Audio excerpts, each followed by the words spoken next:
Let's now enter into shear stresses in beams and the Jourawski's formula.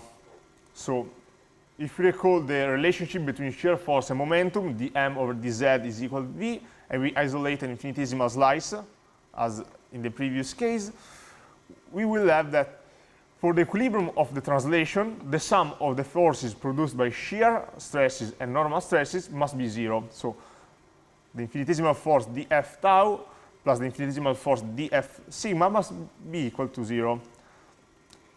Now we can define the normal forces as df equal to the integral over the area of sigma z prime dA minus the integral over the area of sigma z dA. So it is actually the distribution on one side and the distribution of the other side of this infinitesimal slice. Sigma z is equal to m over I times y, and sigma z prime is equal to m plus dm over I times y.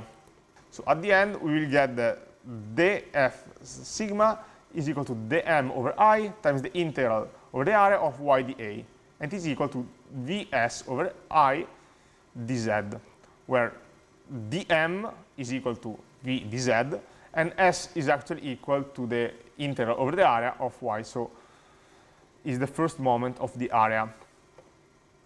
We can also define the infinitesimal force produced by the shear stress as the minus dz times the integral from minus b half to b half of tau yz in the x.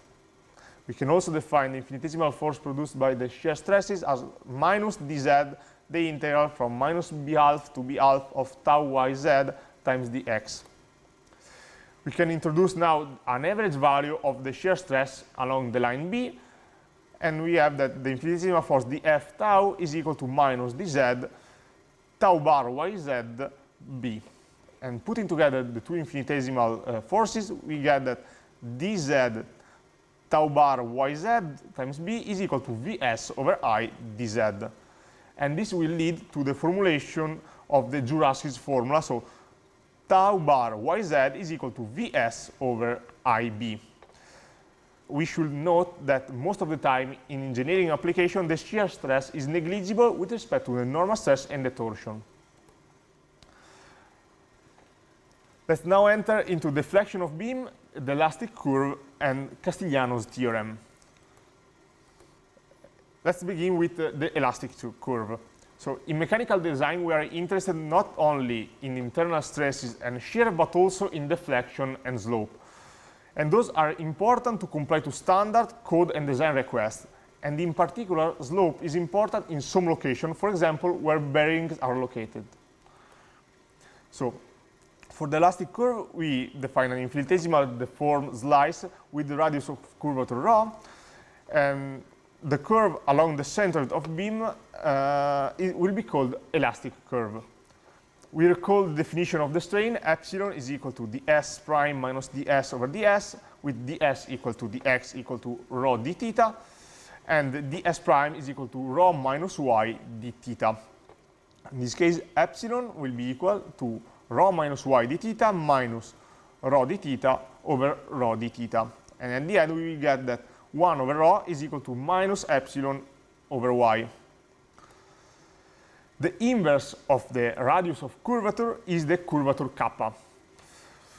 Suppose that the material is homogeneous and elastic, so we can apply the Hooke's law. We have that epsilon is equal to sigma over E, and sigma will be equal to minus my over I.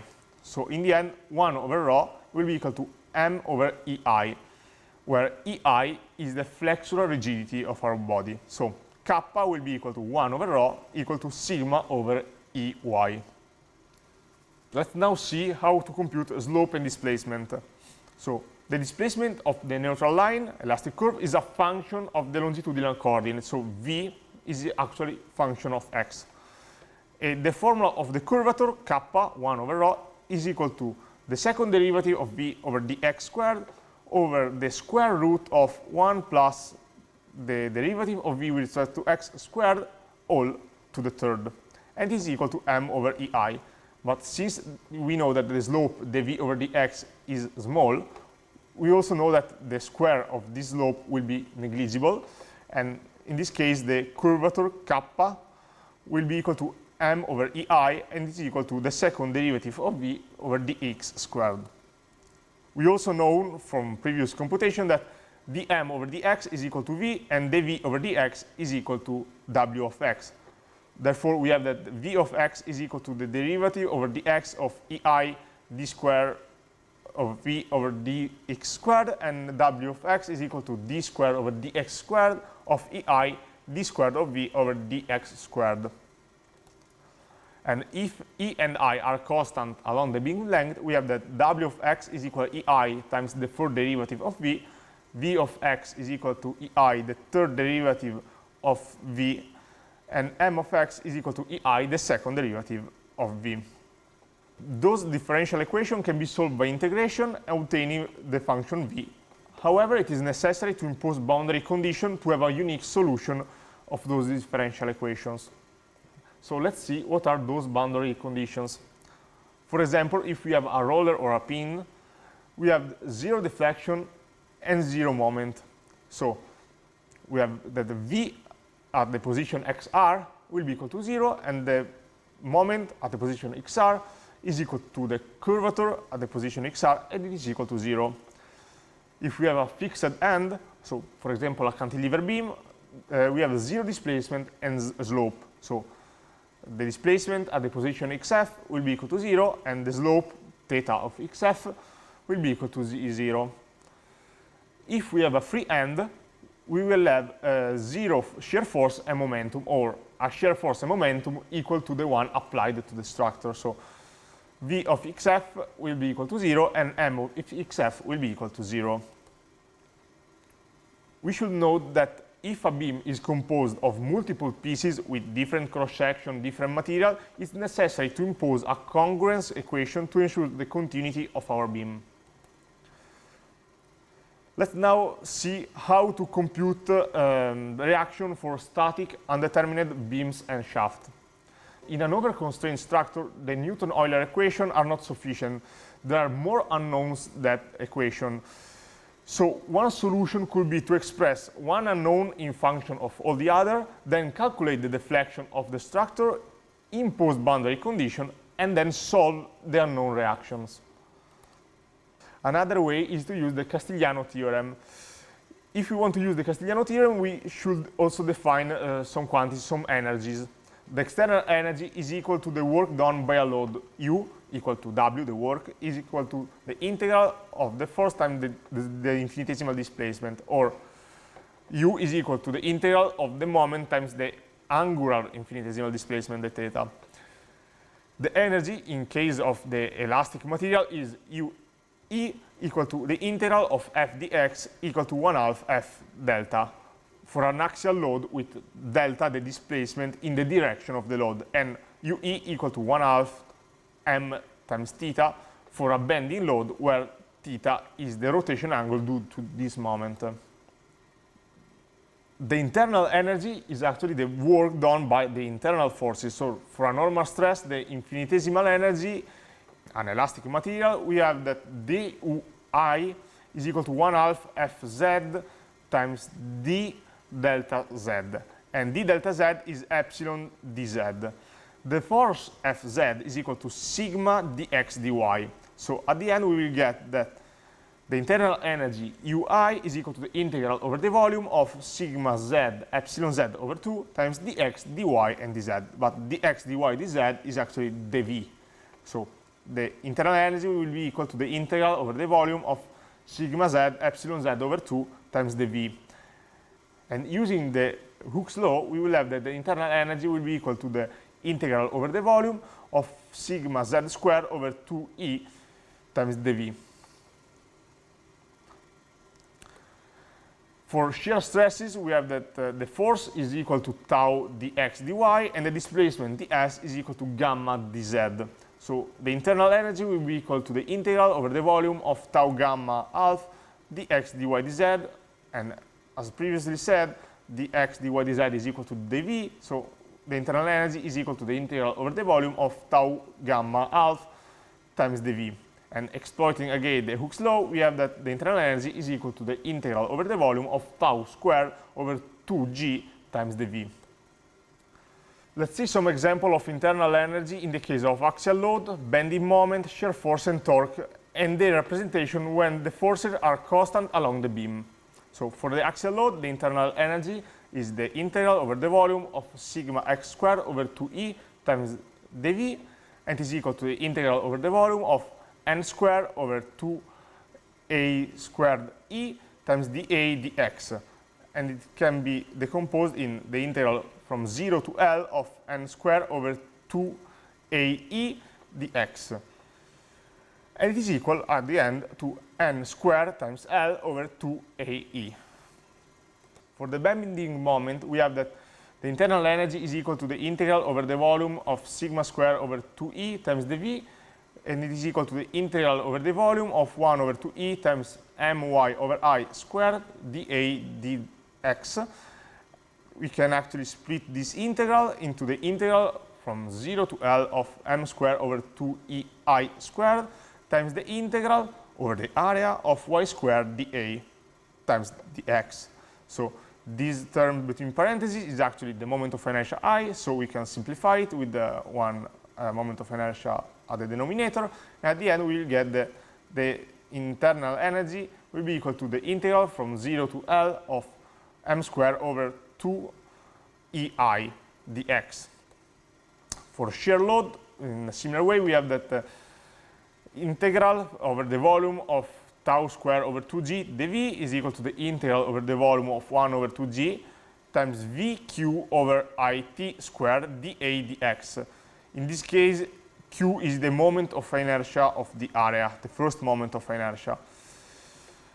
So going on, we can split the integral into the integral from 0 to L of v squared over 2g I squared times the integral over the area of q squared over t squared dA times dx.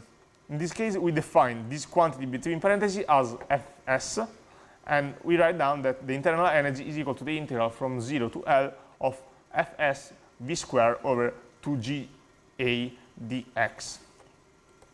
For the torque, it is simpler. We have that the internal energy is equal to the integral over the volume of tau squared over 2g dv, and is equal to the integral over the volume of 1 over 2g times t rho over j squared dA dx. We split as usual the integral in the integral from 0 to L of t squared over 2g j squared times the integral over the area of rho squared dA dx. But the term in parentheses is actually the polar moment of inertia j. We can simplify it one with the one at the denominator and find out that the internal energy is equal to the integral from 0 to L of t squared over 2gj dx, and it is equal to t squared over 2gj. Now we can state the Castigliano theorem. The Castigliano theorem states that the displacement or slope in a point can be computed with a partial derivative of the internal energy with respect to the force or moment in the same point and with the same direction of the displacement or slope. So synthetically, we can write down that small qi is equal to the partial derivative of ui with respect to capital Qi, where capital Qi is the generic force or moment, and Qi is the generic displacement.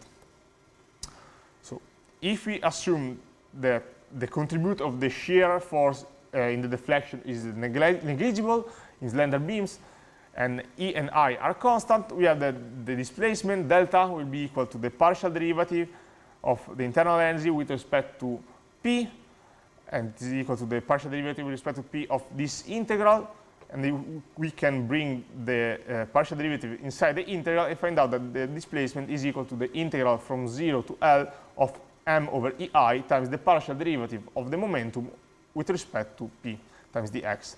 For the slope is the same. We have that the slope theta is equal to the partial derivative of the internal energy with respect to a moment m prime, and is equal to the partial derivative with respect to m prime of the integral here, and we can bring again the integral inside and find out that the slope is equal to the integral from 0 to L of m over EI times the partial derivative of m with respect to m prime times dx.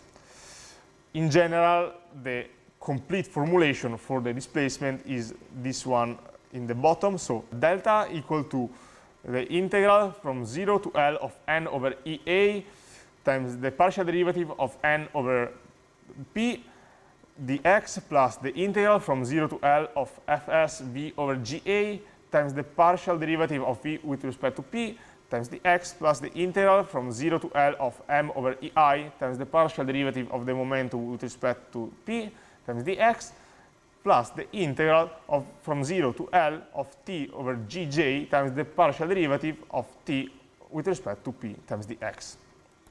Now we have a conclusive exercise to explain the utility of these theorems. So we have a beam with both fixed end subjected to a uniformly distributed constant load W of x equal to W0. E and I are constant along the beam length, so it's a really simple example. We can schematize the problem as in this figure, so we have the reaction forces at point A and at point B. We have the reaction force Ra, Rb, and the reacting moment Ma and Me. If you use Newton-Euler approach, we will get more unknowns than equation, and we cannot solve this structure. So we can make use of the elastic curve. So constraint produce a vertical force and moment on each side of the beam, and due to symmetry, we can state that the reacting force on A is equal to the reacting force on B, and it is equal, and so also the reacting moment on A is equal to the reacting moment on B. We also know that EI times the fourth derivative of V with respect to x is equal to the distributed load W of x, but since W of x is constant, we can easily integrate and find out that the displacement V of x is equal to 1 over EI times 1 over 24 W0 x to the fourth plus 1 over 6 C1 x to the third plus 1 over 2 C2 x to the second plus C3 x plus C4. And C1, C2, C3, and C4 are constant and depends on boundary conditions. So let's see what are those boundary conditions. The boundary conditions are no displacement at the fixed left end.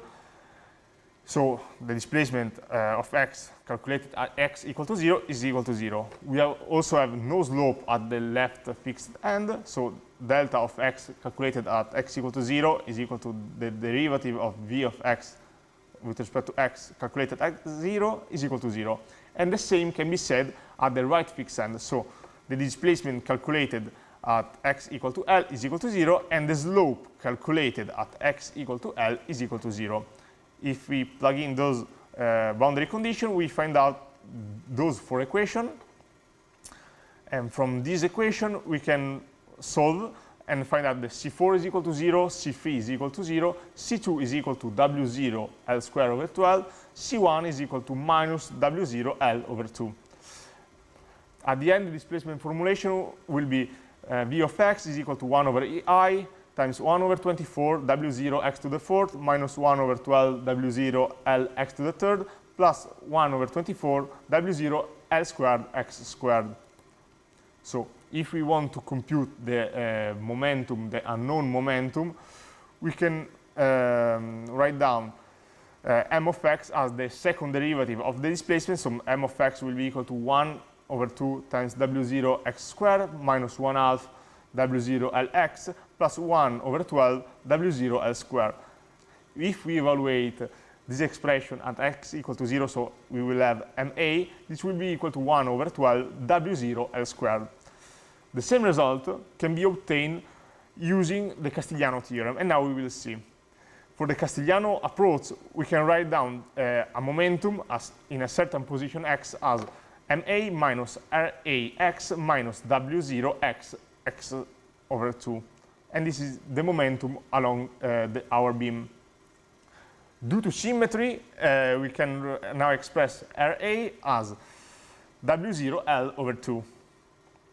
And therefore, we can re-express the moment mx as ma minus W0 L over 2 times x plus W0 over 2 times x squared. Now we can exploit the Castigliano theorem that states that the slope is equal to the partial derivative of the internal energy with respect to a momentum applied in a point. And we apply this momentum ma in the fixed end, so our displacement should be 0, and also our slope should be 0. So the partial derivative with respect to MA of the integral from 0 to L of the momentum squared over 2EI dx is equal to the integral from 0 to L of the momentum of EI times the partial derivative of the momentum of x over the MA times dx. But since we know that the partial derivative of the momentum with respect to MA is equal to 1, and the displacement and the slope in particular at point A is equal to 0, this leads to 0 equal to 1 over EI, the integral from 0 to L of MA minus W0 L over 2x plus W0 over 2x squared in dx. And if we integrate, we find out that 0 is equal to MAX minus 1/4 W0 Lx squared plus 1/6 W0 x squared calculated from 0 to L. And at the end, we get MAL minus W0 over 4 L to the third plus W0 over 6 L to the third equal to 0. And this leads to MA equal to W0 L squared times 1/4 minus 1/6, and it is equal to 1 over 12 W0 L squared, which is actually the same result we obtained using the elastic line. Here there is a qualitative figure of the shape of the displacement of our beam. The numbers are not correct because in order to simplify the problem, I used W0, L, E, and I as unitary, but we can see that the peak is at the middle of the beam length. The lesson is over. I will leave you some references where you can find some example and more explanation on the subject that I already explained.